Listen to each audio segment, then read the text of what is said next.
আসবে এবং ধাপ বিচ্যুতির গড়টা আমাদেরকে নির্ণয় করতে হবে। সেইটার আগে আমাদেরকে এখানে যে একটা এর মান দেওয়া রয়েছে এটা আমরা বের করব। এর মান কীভাবে রয়েছে, যেখানে মধ্যকের মান হচ্ছে, খেয়াল করো এটা কোথায় বসবে।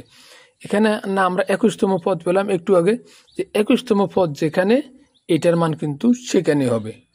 লক্ষ্য করো 51 থেকে 60, এখানেও কিন্তু 51 থেকে 60 এটার, অর্থাৎ এই ঘরে কিন্তু আমাদের এর মানটা হবে। তো এর মানটা আমরা কিভাবে বের করে সেটা তোমাদেরকে দেখালাম, এবং এর ঘরে সোজা কিন্তু আমরা এখানে শূন্য বসাবো। এরপরে মূল প্রসেসটা হচ্ছে একদম সহজ যে প্রসেস নিয়ম, এই সহজ নিয়মের মধ্যে হচ্ছে উপরের দিকে -1 -2 হবে, নিচের দিকে +1 +2 হবে, এরকম করে। এরপর আরও একটা নিয়মও করা যায়। কিভাবে করা যায়, xi মাইনাস, লক্ষ্য করো সূত্রটা xi - a divided by h। xi হচ্ছে আমাদের 35.5, খেয়াল করো 35.5, এই হচ্ছে 55.5, তাহলে আমাদের হয় -20। -20কে যদি আমি এখানে আমাদের এখানে 10 করে শ্রেণীব্যাপ্তি 10 দ্বারা ভাগ করি হচ্ছে -2।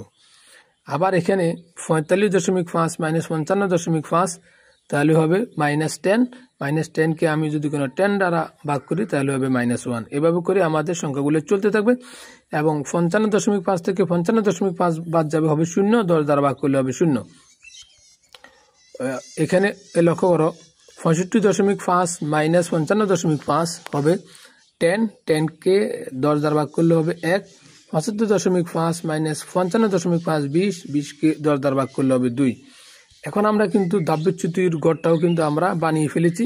এখন fi × ui এর আমরা কাজটা করব। লক্ষ্য করো কীভাবে করছি, এখানে সূত্র হচ্ছে fi × ui।